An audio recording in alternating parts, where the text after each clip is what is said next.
The velvet curtain felt heavy, suffocating. Elvis stood back to the roar of the crowd, a distant muffled beast. His sequined jumpsuit, once a symbol of dazzling power, now felt like a gilded cage. Every breath was a struggle, every movement an effort. It was August 1977, and the king was tired. He could feel it in his bones, in the relentless thrum of his heart, in the way his voice, once a majestic river, now felt like a choked stream. The doctors had given him their diagnoses, their warnings, their prescriptions, but none of it seemed to touch the deep weariness that settled in his soul. He was trapped by his own legend, a prisoner of expectations.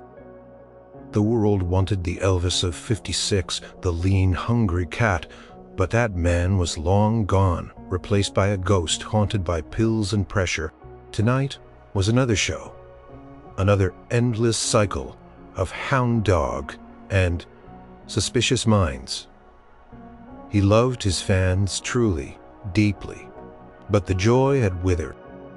He longed for peace, for quiet, for a chance to simply be without the weight of the world on his shoulders. That's when he remembered the conversation.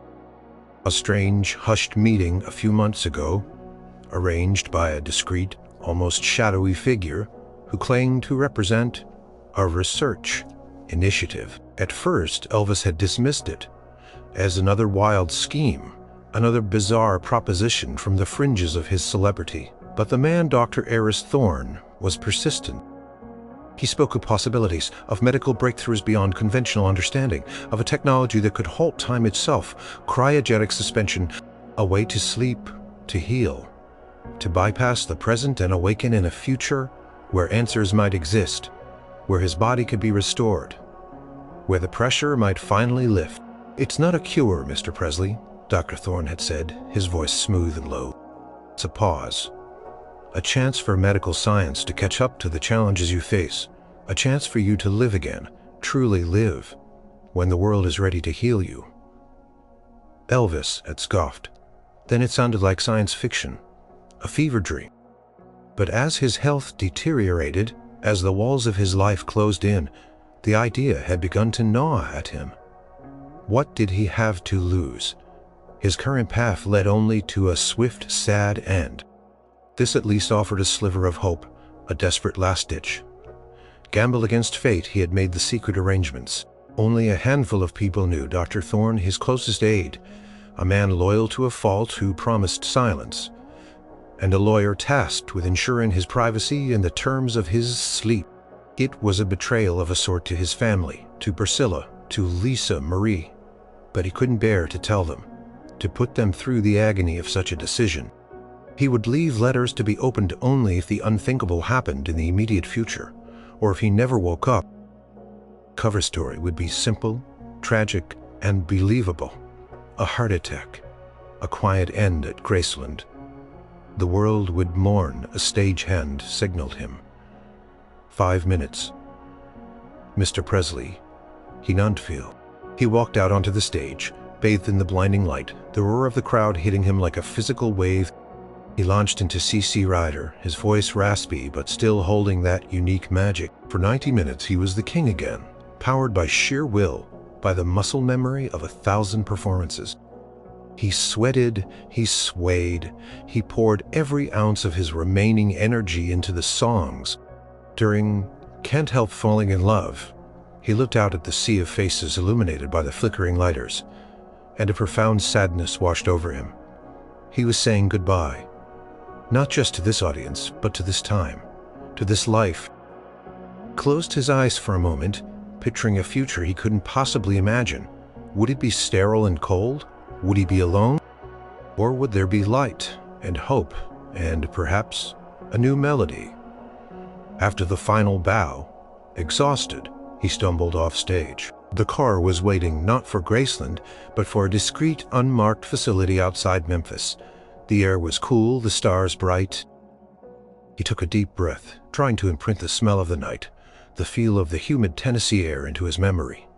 Inside the facility, everything was sterile, silent. Dr. Thorne met her, Presley. Elvis looked around the cold, white room. A specialized chamber stood in the center, gleaming under the bright lights. It looked like something from a space movie.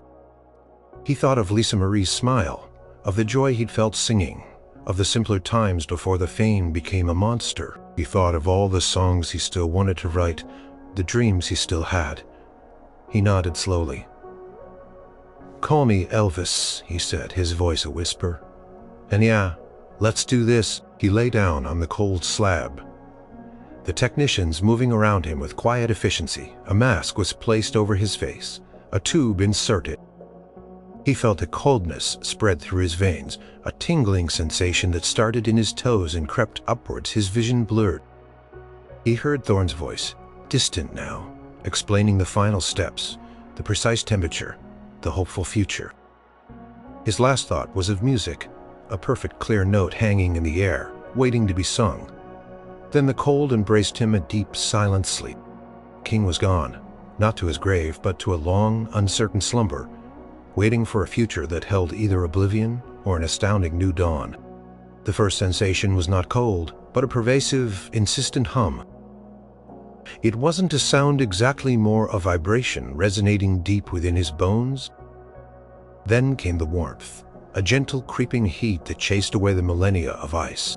Elvis, or what was left of his consciousness, felt like a ship slowly rising from the deep ocean floor, barnacled with forgotten dreams. He heard voices, muffled at first, then clearer. His body, once so vibrant and powerful, now felt like a stranger's, heavy and unresponsive. What is this?" he thought, but no words formed. Core temperature. Rising. Excellent. Neural activity fluctuating, but within expected parameters. "He's been in stasis for a long time, Evelyn." Another voice, older, gruffer. "Let's not rush this. The King Protocol demands absolute precision. The King Protocol." A faint echo resonated in his frozen mind. He remembered Dr. Thorne, the cold room, the overwhelming sense of finality and hope. Had it worked? Had he slept through decades, centuries?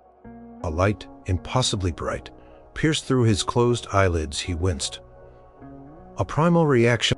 He felt a gentle touch on his arm. "Mr. Presley," the woman's voice again, softer this time, "can you hear me? We're bringing you back. You're safe." Safe. The word felt foreign yet comforting. He tried to speak, but only a dry rasp escaped his throat. "Don't try to talk yet," she continued, her voice reassuring. "Your vocal cords need time. Just focus on breathing. You've been away for a while." A while. Understatement of the millennium, he suspected. His eyes finally fluttered open slowly, adjusting to the bright, sterile environment. He was lying on a soft, ergonomic bed in what looked like a high-tech medical bay. Gleaming instruments, screens displaying complex data, and a large, translucent chamber, which he vaguely recognized as the one he'd entered, were arrayed around him. Two figures stood over him. The woman, who must be Evelyn, was young, maybe in her late 20s or early 30s. With kind eyes and short, practical hair, she wore a crisp white tunic with glowing blue piping. The older man had a neatly trimmed beard and a serious expression. "Welcome back, Mr. Presley," the man said, a hint of awe in his voice. "My name is Dr. Julian Vance, and this is Dr. Evelyn Reed, your primary medical liaison." Elvis tried to sit up, but a wave of dizziness washed over him. Evelyn gently pressed him back down. "Easy now. Your muscles are still recovering. You've been in cryostasis for a considerable period." He raised an eyebrow, a silent question. Dr. Vance took a deep breath. "It's August 16th, 2077, 100 years to the day since your original scheduled passing. 100 years. The words hit him like a physical blow, even as he half expected them. His world was gone, his family, his friends, everyone he knew. A century had simply vanished. Profound sadness, cold and sharp, pierced through the lingering numbness from the thawing process. He was a ghost, a relic plucked from one era and dropped into another. Evelyn, sensing his distress, placed a hand on his arm. We understand this is a lot to process, Mr. Presley. We believe we can restore your health fully. Your body responded remarkably well to the thawing process. He looked at her, then at Dr. Vance. My family, he rasped. We have extensive historical records. Your daughter, Lisa Marie, lived a full life. Your legacy endured, thrived, even beyond anything you could have imagined. A tear slipped from the corner of Elvis's eye, tracing a path down his temple. He had known, logically, but hearing it confirmed the stark reality. He was alone in a future he didn't understand. We prepared for this, Mr. Presley, Evelyn said, gently. We have a team dedicated to helping you adjust. We've studied your life, your music, your era. We're here to guide you every step of the way. He closed his eyes again, trying to absorb the magnitude of it all. 100 years. What kind of world awaited him? Was music still alive? Was there still soul, still heart in this future? He, Elvis Presley, the king of rock and roll, was now and Beckett, a living piece of history. He opened his eyes, a new resolve hardening his gaze. He had chosen this, chosen a chance at life over a certain end. Now he had to face the consequences. Astounding as they were, the future was here, and he was in it. And somehow he had to find his place. The first few days were a blur of medical tests, gentle conversations, and overwhelming information. Elvis learned that the facility was called Project Phoenix, a discreet research initiative originally funded by an eccentric billionaire whose descendants continue the work, dedicated to exploring the limits of human longevity.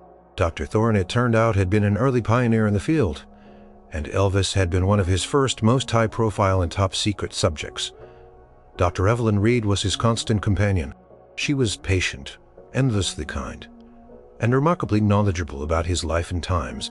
She answered his questions without judgment, explaining the intricacies of the future with a calming voice.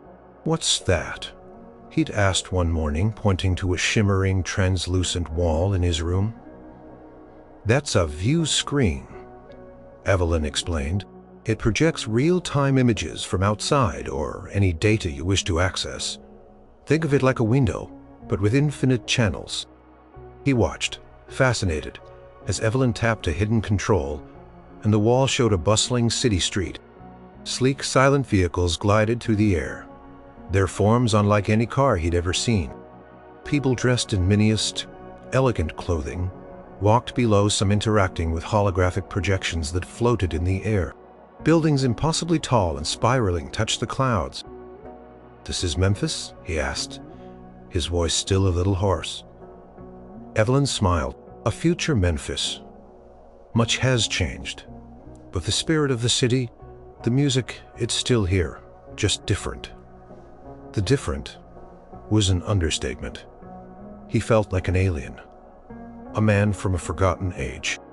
He mourned the loss of his world, the familiar sights, sounds, and faces, but a flicker of curiosity, the very thing that had driven him to take risks in his past, began to stir within him. "So what happened in 100 years?" he asked one afternoon during a physical therapy session. He was regaining strength, his body feeling younger, lighter than it had in decades. "The future's medicine was truly miraculous," Evelyn explained. "The turn of the century had brought global challenges. Climate shifts, energy, crises, but humanity had responded with innovation. Clean energy, sources, advanced robotics, personalized medicine, and global communication networks had transformed society. Poverty, while not entirely eradicated, was significantly reduced. In many regions, people lived longer, healthier lives, and technology was integrated, patting into daily life, often through neural interfaces or discrete wrist devices." "So, no more records, no more pie gnawing?" he asked. a pang in his chest. "Oh, they're collector's items now," Evelyn laughed. "Nostalgia is a power force, but music itself, evocative concerts, ASA, AI-generated compositions, even direct neural downloads for an experience." One day, Evelyn brought a tablet-like device, thin as paper, and tapped its surface. Images flashed onto it, photos of him, concert posters, album covers, then a grainy video of a concert from the 1970s. It was him, young and vibrant, commanding the stage. "You're still a global icon, Mr. Presley," Evelyn said, her voice full of genuine respect. "Your music transcends generations. You're studied in schools, reinterpreted by new artists, sampled in every genre. You are timeless." He watched the video of himself, a ghost of his past. He remembered the feeling, the energy, the connection with the audience. A profound ache settled in his chest. Could he ever be that man again? His voice, though improving, was still fragile. His body, though stronger, wasn't yet the agile instrument of his youth. I used to sing," he whispered, almost to himself. "You still can, Mr. Presley," Evelyn said, her eyes soft. "Your vocal cords are healing. Your body is recovering. We believe you will be able to sing again, perhaps even better than before. Free from the burdens that plagued you." He shook his head. "It's not just the body, it's the feeling." He tried to hum a tune, Heartbreak Hotel, but it came out flat, weak. The melody was there, but the power, the emotion was missing. Despair threatened to overwhelm him. He was a relic, a voice without its fire. Evelyn knelt beside him, placing a gentle hand on his knee. "It's okay to feel that way. It's a huge adjustment. But you have a gift, Mr. Presley, a unique connection to something universal. That doesn't just disappear. It's in you, and we're here to help you find it again." He looked at her. This young woman from a future he couldn't comprehend, yet who seemed to understand him better than many from his own time. Maybe she was right. Maybe there was a chance. Maybe the king, though displaced by a century, could still find his voice not just to sing, but to live again. Weeks turned into a month. Elvis's physical recovery was astounding, a testament to the advanced medical technology of 2077. His muscles, once atrophied, gained strength. His breathing, once labored, became deep and clear. The lingering pains and ailments that had plagued his last years were simply gone. He felt younger, healthier, more vital than he had in decades, yet his mind struggled to catch up with his body. He spent hours in the sensory lounge, a room with holographic projectors where Evelyn could immerse him in simulations of his past. He walked through virtual Graceland, saw his parents' faces, heard the sounds of Beale Street. It was both comforting and heartbreaking. He was a ghost walking through memories, unable to touch, unable to connect. "Is there anything left?" he asked Evelyn one day, his voice thick with emotion. "Of my world?" "Much of it has been preserved, Mr. Presley," she replied, ever patient. "Graceland is a National Historic Site, visited by millions. Sun Studio, the Lorraine Motel. They're all carefully maintained. History is revered in our time. We learn from the past, understand the journey." Evelyn, sensing his need for connection to his own history, had a special surprise. "I want to show you something," she said one afternoon, leading him to a large, dimly lit room. In the center was a single holographic projection unit. She activated it, and the air shimmered slowly. A figure began to coalesce. It was him, a concert from the early 70s. He watched transfixed as his younger self moved across the stage, radiating charisma, his voice soaring through the simulated space. The raw power, the effortless grace, the way he commanded the audience. It was breathtaking. He saw the famous sneer, The hip swivels, the way he threw scars into the adoring crowd. He was truly the king. Profound sense of wonder, but also sadness washed over him. "I was good," he whispered, a tear tracking down his cheek. "You were magnificent, Mr. Presley," Evelyn affirmed gently. "You changed the world. Your music laid the foundation for so much that came after. Entire genres sprung from your influence. You inspired generations of artists." He watched until the performance ended, the hologram dissolving into shimmering light. I want to try," he said, the words surprising even himself.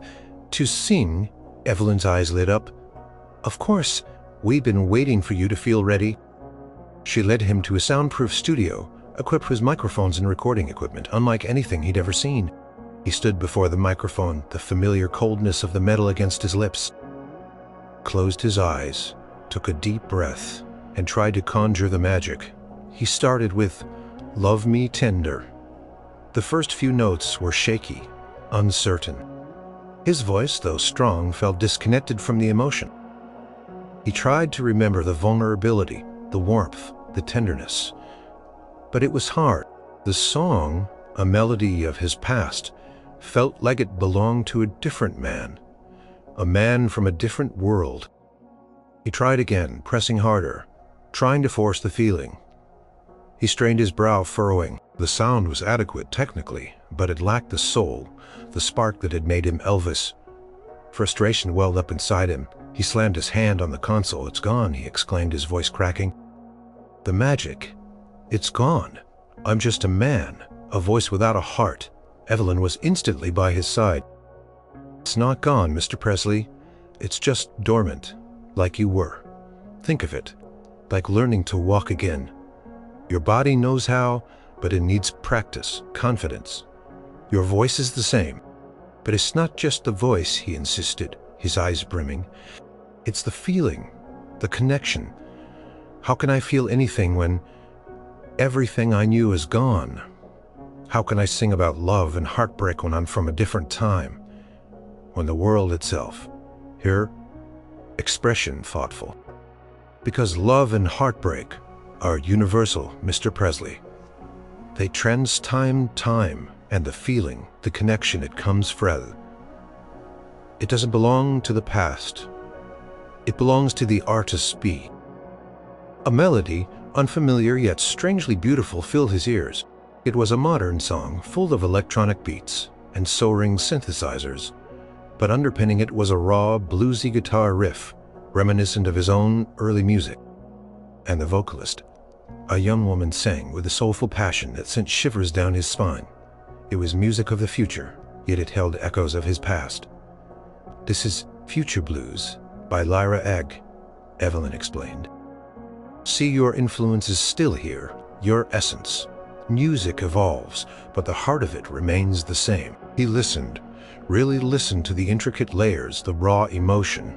Maybe she was right. Maybe the music was still in him. Maybe he just needed to find a new way to express it. A bridge between his past and this astounding future.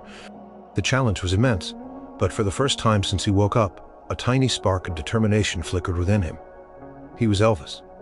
And Elvis didn't give up. The day he was cleared to leave Project Phoenix was an surreal experience. He was given a new wardrobe designed to blend in with 2077 fashion. Sleek, comfortable fabrics in muted tones, with subtle technological integrations he barely understood. He looked in the mirror, seeing a man who was undeniably Elvis Presley, yet felt like a stranger in his own skin. "Ready, Mr. Presley?"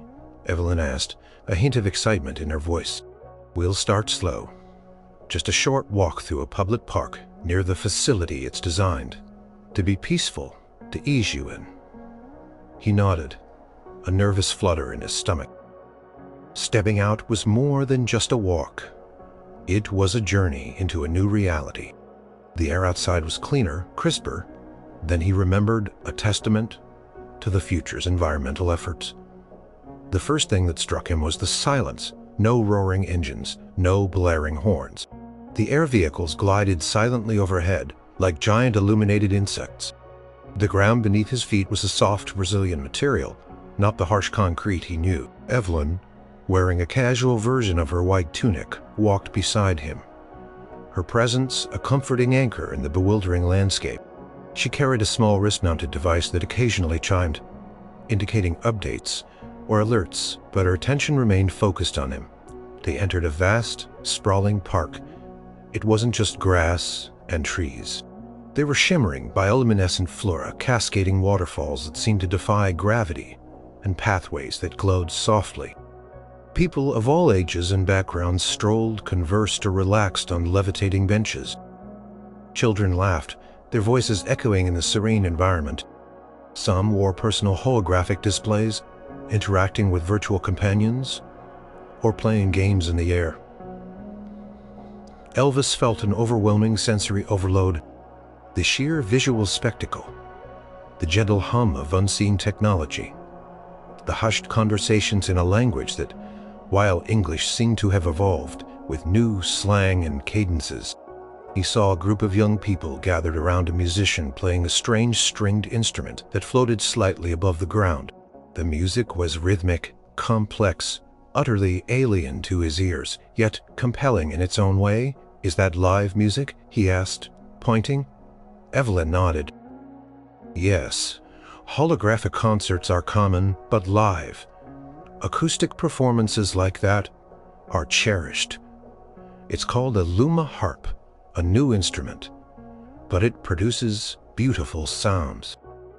He watched the musician, a young man with vibrant blue hair, his fingers dancing over the glowing strings. A pang of longing shot through Elvis. This was the world now. Would he ever belong here? As they walked past, a young woman laughing with her friends brushed past him. Suddenly, she paused, her eyes wide and curious. "Met his meu and Tiffon and Curie. Beautiful day, isn't it?" she said, her voice light and friendly. Elvis simply nodded, unable to speak. The familiarity of his own song, hummed by a stranger from a future he barely understood, was profoundly disorienting. She walked on, oblivious, but the moment hung in the air. The world knew him, but it didn't know he was him. He was a legend, a memory, walking among his own legacy, invisible. A wave of profound loneliness washed over him. He was surrounded by life, by beauty, by wonder, but he felt utterly isolated. He was an echo, a whisper from a distant past. The awe of the new world was mixed with the ache of the old. Evelyn squeezed his arm gently. "Are you all right, Mr. Presley?" He forced a smile.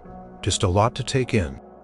He looked at the serene faces around him, the effortless way they moved through this advanced world. He was a relic, a curiosity, a living anachronism, but then he saw something else. In a small open-air gallery, a holographic projection of an old photograph glowed. It was a black and white image of himself, young and defiant, performing on stage. Below it, a quote, "The music is in your soul, let it out." His own words, looking at them, a different feeling began to stir. He might be alone in this new world, but his music wasn't. His spirit, his message, had transcended time. It was still speaking, still touching people even a century later. Maybe he wasn't just a ghost. Maybe he was a bridge, a link between the past and this astonishing future. And maybe, just maybe, he could find his place, not by forgetting who he was, but by embracing it and letting the music out once more. The walk in the park, overwhelming as it was, had ignited a spark.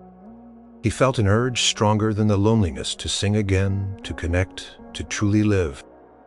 Project Phoenix, it turned out, was not just about medical revival. It was also about societal integration.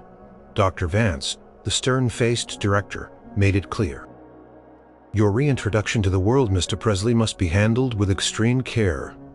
The global impact of your return would be unprecedented. It could cause mass hysteria, exploitation, even political hysteria." He was a historical figure, a symbol, and his sudden reappearance would shatter countless perceptions. For now, his existence remained a tightly guarded secret, known only to Project Phoenix staff and a select few high-ranking officials. The secrecy, however, came with a heavy price. He yearned to perform, to reconnect with the power of his music. He'd spent hours in the sound studio, his voice slowly but surely regaining its strength. He practiced old hits, tried new vocal exercises. Evelyn found for him he could sing truly, sing again. But the stage remained elusive. "I need to sing, Evelyn," he confessed one evening. "Not just for myself, for something more." "It's who I am." Evelyn looked at him, her eyes full of understanding. "I know Mr. Presley, and Dr. Vance understands too. In his own way, he's concerned for your well-being, both physical and mental. But he also recognizes the unique nature of your talent. After much deliberation among the Project Phoenix board, a compromise was reached. Private performance, a test run inside the facility itself. It would be a small audience, Evelyn, Dr. Vance, and a handful of key staff who had been instrumental in his revival. It wasn't the roar of a stadium, but it was a stage. The day of the performance, Elvis felt the old familiar butterflies in his stomach, a mix of nerves and exhilarating anticipation. He chose a simple, elegant dark suit, tailored to the future's style, but with a classic cut that echoed his own fashion sense. His hair, now perfectly groomed, was still the iconic jet black. He walked onto the small holographic stage that shimmered in the facility's main auditorium. The space, though designed for presentations, transformed under the soft dynamic lighting.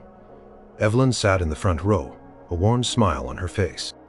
Dr. Vance sat beside her, his usual serious demeanor softened by a rare hint of curiosity. He took a deep breath. "Good evening," he said, his voice ringing out steady and clear. "Been a while since I've been on a stage, a long while, but some things, they just stay with you." He started with Heartbreak Hotel. This time, the notes were not shaky. They were infused with a century of longing, of discovery, of rebirth. His voice, matured and deepened by the passage of time, imbued the classic with a new, profound melancholy, yet still carried the raw, bluesy edge that defined him.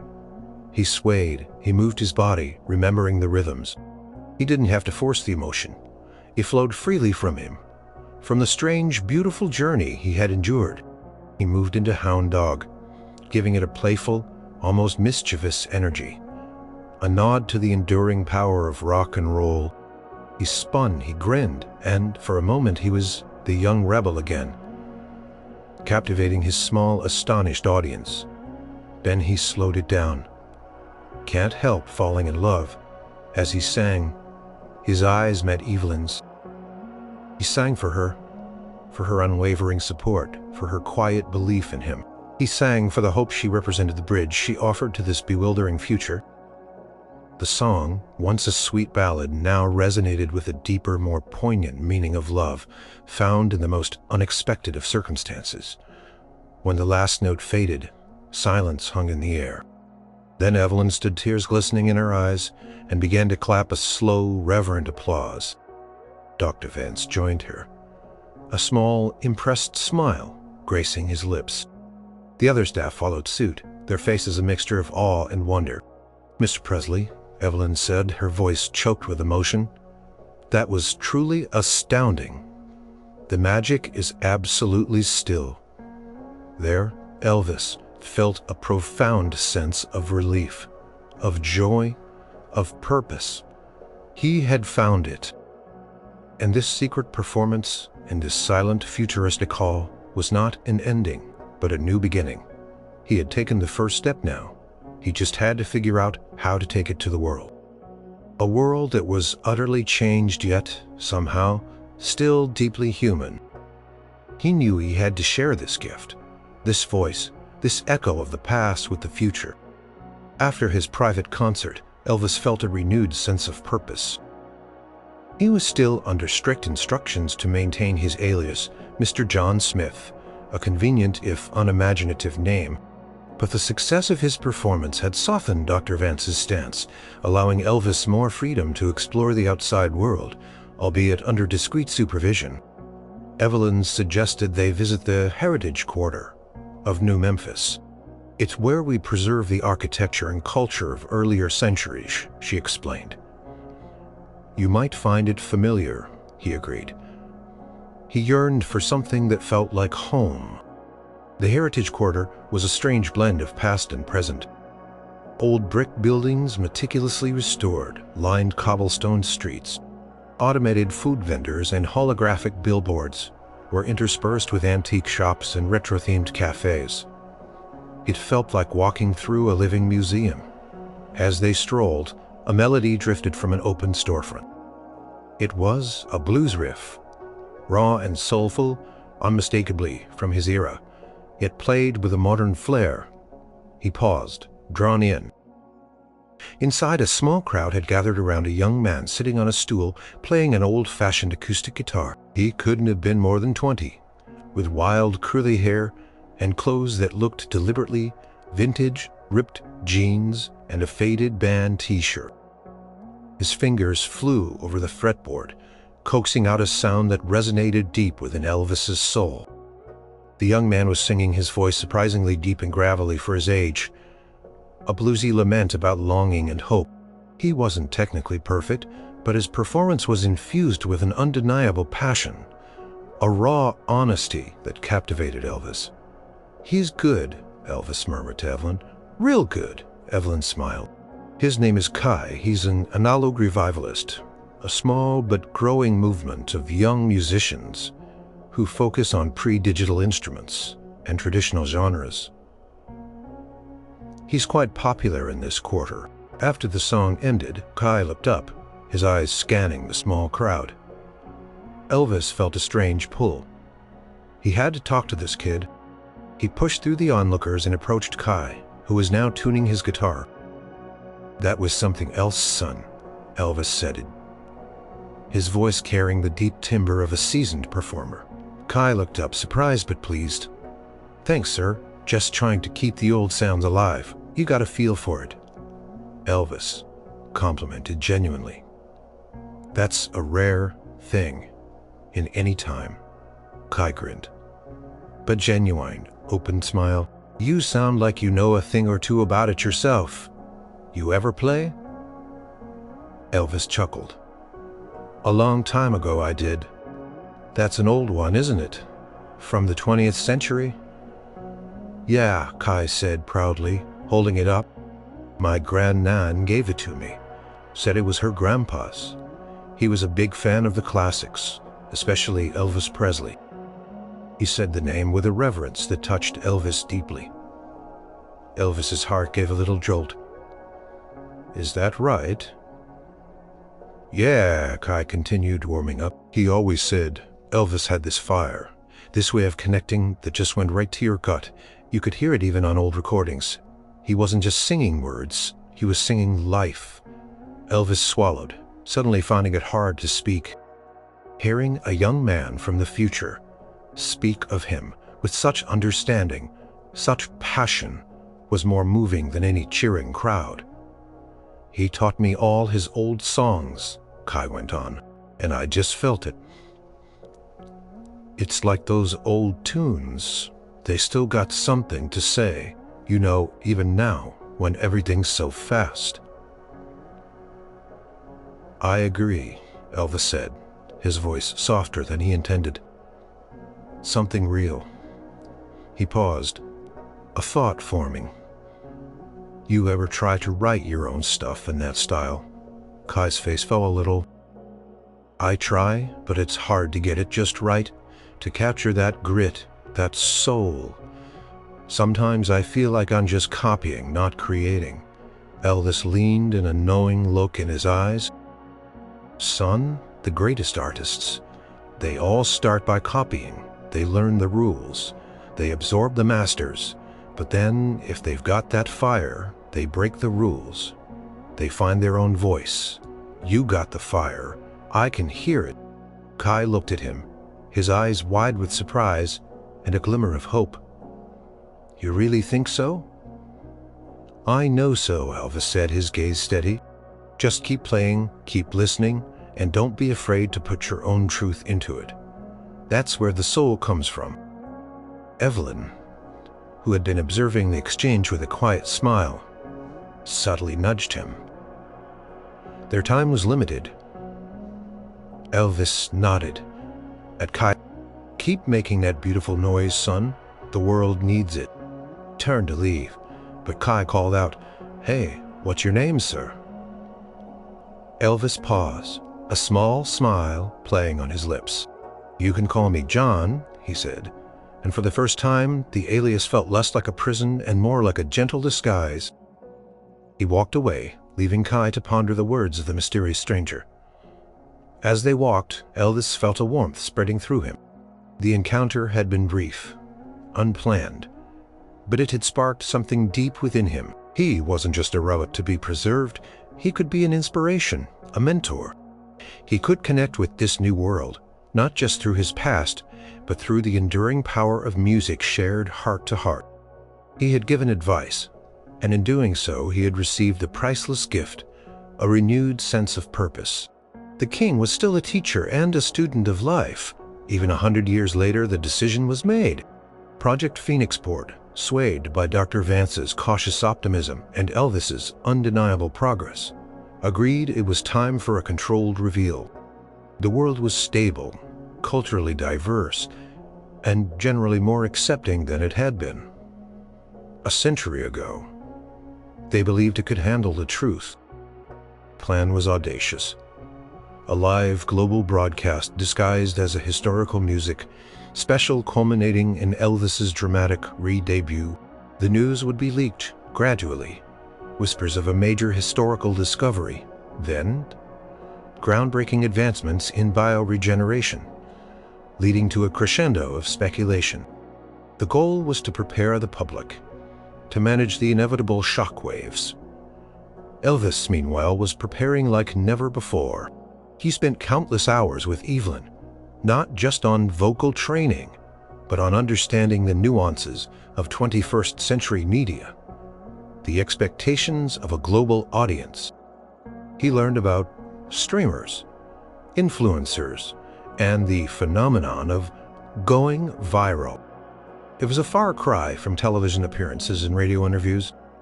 "You're not just performing, Mr. Presley," Evelyn explained. "You're telling a story, your story. It has to be authentic." The night of the broadcast arrived. The setting was a grand futuristic auditorium in New Memphis, packed with invited guests, historians, musicians, and media representatives from around the globe.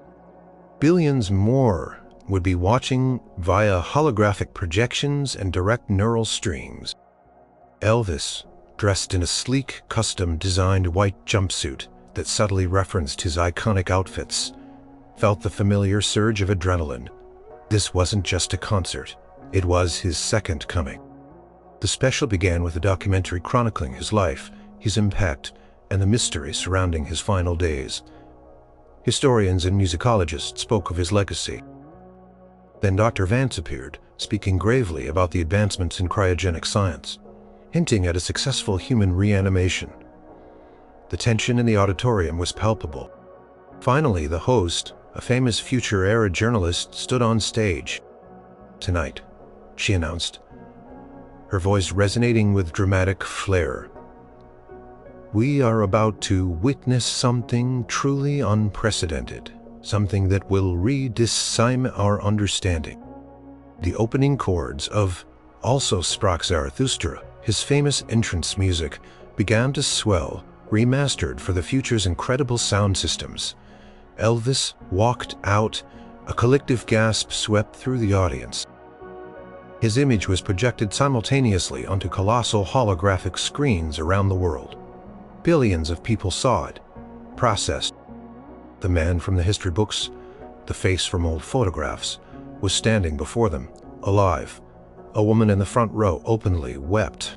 A young man holding his hands over his mouth looked as if he'd seen a ghost, and somewhere, watching on his own device. Kai, the young musician, dropped his jaw in utter disbelief. Elvis let the silence hang, letting the reality sink in. Then he raised the microphone to his lips, his gaze sweeping across the stunned faces, a small, knowing smile playing on his lips. "Well," he drawled, his voice deep and resonant, holding the familiar rhythm and charm that had captivated generations. "A lot sure has changed, hasn't it?" A wave of laughter, nervous at first, then joyous, rippled through the hall. People started to cheer, to stand, to clap. A roar building that rivaled any he'd heard in his past life, he launched into jailhouse rock. His body, fully recovered, moved with the old swagger, the effortless grace. He wasn't just performing, he was embodying history, bridging a century with every hip swivel and every powerful note. The audience erupted, dancing, singing, along, many for the first time truly experiencing the raw power of the king. He followed with suspicious minds, then, burning love, pouring every ounce of his reborn spirit into the performance. He was Elvis the legend, reborn. But he was also something more. He was a survivor, a testament to hope, a bridge between two worlds. Then he paused. The music faded, the crowd quieted, eager for his next move. "You know," he said, his voice soft now, contemplative. "A lot of people, they ask me how it feels to wake up 100 years later. And it's bewildering, it's sad to lose what was, but it's also a gift." He looked directly into the camera at the billions, watching. "I learned that music, real music, it doesn't die, it just sleeps sometimes, and when it wakes up, it reminds us that no matter how much the world changes, the human heart, it still beats the same." He smiled, a genuine heartwarming smile. "I wrote a new song." He nodded to the band, a group of brilliant young musicians from the future who had painstakingly learned to play his classic arrangements, blending them with subtle modern flourishes. The melody began, gentle at first, then swelling with hope. It was a bluesy ballad with a touch of gospel and rock, and lyrics that spoke of time, travel, loss, and the enduring power of dreams. As he sang, tears streamed down the faces of many in the audience. It wasn't just a performance, it was a revelation. The king was back, not as a relic, but as a living, breathing, evolving legend. The world would never be the same. The world, quite literally, went wild. Elvis Presley, alive and well, a century after his supposed death. It dominated every news channel, every data stream, every social media platform. King is back. Elvis, a century of sleep.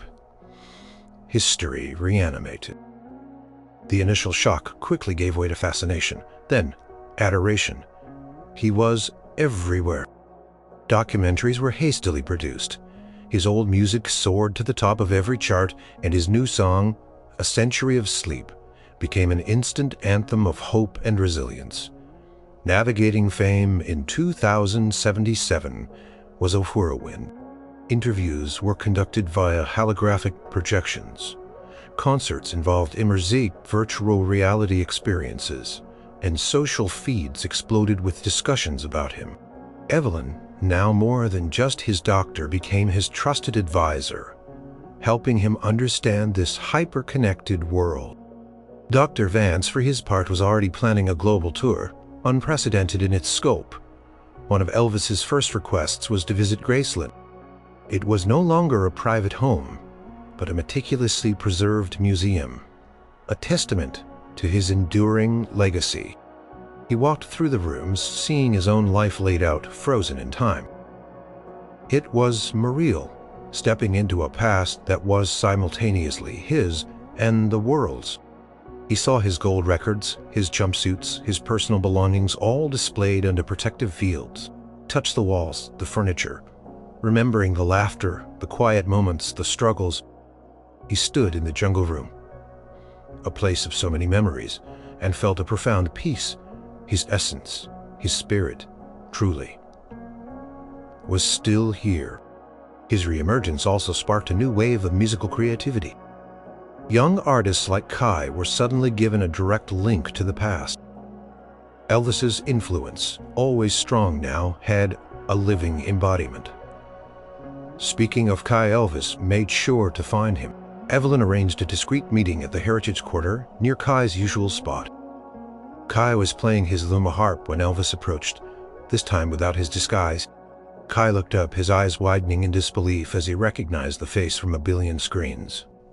"Mr. Presley," Kai stammered, nearly dropping his instrument. You're him. The man in the park, the one who gave me advice." Elvis smiled warmly. "I told you to keep making that beautiful noise, didn't I, son?" Kai was speechless, overwhelmed.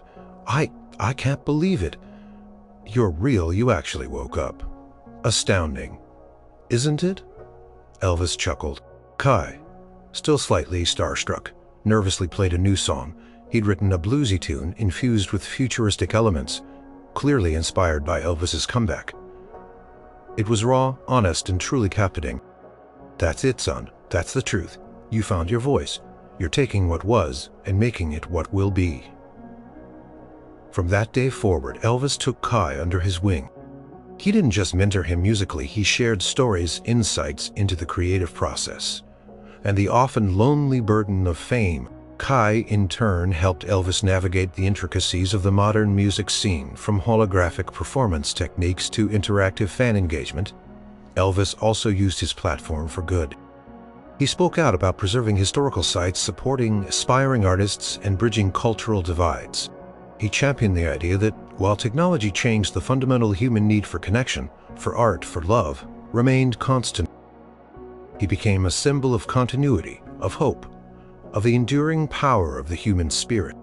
He even collaborated with Kai, releasing the new song that blended their styles, a bridge between a century. It was a massive hit, proving that the king wasn't just a relic, but a vibrant, evolving force. As he settled into his new life, Elvis found a profound sense of peace. He had lost his past, yes, but he had gained a future. He had a purpose, a new generation to inspire, and a companion in Evelyn, whose quiet strength and unwavering kindness had become an indispensable part of his new world. He was Elvis the King, still rocking, still charming, but now, finally, truly, free to be himself, in a world that against all odds was ready to embrace him. Years passed quickly in this astounding new future. Elvis, no longer a mere curiosity, had become a beloved figure, a living bridge between eras. He was still Elvis Presley, the king of rock and roll, but he was also something more, a symbol of rebirth, of resilience, and of the timeless power of art. His health remained excellent, a testament to the future's medical marvels. He embraced new technologies, learning to compose music with neural interfaces and performing in immersive holographic environments that allowed him to connect with fans in ways unimaginable in his own time. Yet he never abandoned the raw human touch that defined his music. His live concerts, often featuring Kai as a guest performer, were legendary, blending classic hits with new material that spoke to his unique journey. Evelyn Reed, once his medical liaison, had become his closest friend and confidant. She was the one he shared his quiet moments with, the one who understood the lingering echoes of his past and the wonders of his present. Their bond was deep, built on shared experiences and a mutual respect that transcended time. She helped him find joy in the simple things: a quiet meal, a walk in a futuristic park, the laughter of children. He had found a new family in Project Phoenix and in the people who surrounded him now. He often visited Graceland, still a preserved monument, but now a place of reflection rather than sadness.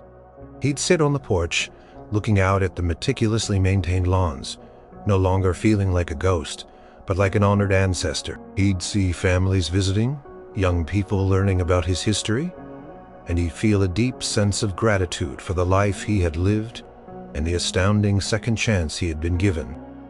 One evening, he was scheduled for a global performance. A charity concert streamed across the galaxy, for humanity had long since ventured beyond Earth. He stood back to the roar of the crowd, a vibrant, exhilarating sound, unlike the suffocating beast it once was. His jumpsuit, still iconic, felt lighter now. A comfort definition of himself, Kai, now a celebrated artist in his own right, joined him. "Ready, King?" he asked. "Always ready, son, always." He walked onto the stage, the dazzling lights embracing him. The audience, a diverse mix of humans and aliens who had developed a profound appreciation for Earth's ancient music, erupted in a thunderous welcome. He began with a medley of his greatest hits, his voice powerful and full of soul, his movements sharp and vibrant. He then transitioned into his newer songs, blending the blues, rock, and gospel of his past with the electronic and atmospheric sounds of the future. He saw the joy on the faces in the crowd, felt the energy coursing through him. He was no longer just a relic from the past. He was a living, breathing testament to the enduring power of music. A bridge connecting centuries, cultures, and even worlds. As the concert reached its crescendo, he looked out at the sea of faces illuminated by holographic lights and the glow of personal devices. He wasn't defined by the fame or the past or even the astounding circumstances of his return. He was defined by the music, by the connection, by the unwavering beat of the human heart that resonated through every note he sang. He closed his eyes for a moment, remembering that last August night in 1977, the desperate hope, the leap into the unknown. He had stepped into a cold chamber, seeking a pause, a chance for science to catch up. And it had. He had found not just physical healing, but a spiritual renewal. He opened his eyes, a profound sense of peace settling over him. He launched into the final song of the night, an old gospel hymn, Peace in the Valley, but with a new, soaring arrangement that spoke of the universe's vastness and the enduring human spirit. His voice filled the stadium, echoing through the stars, a melody of hope, gratitude, and an astounding reborn life. The king was not just back. He was more alive than ever. His music continued, a timeless melody connecting the past to the present and echoing into an astounding, heartwarming future. And in every note, every chord, every beat, the world could hear the undeniable truth. Elvis was, and always would be, the king.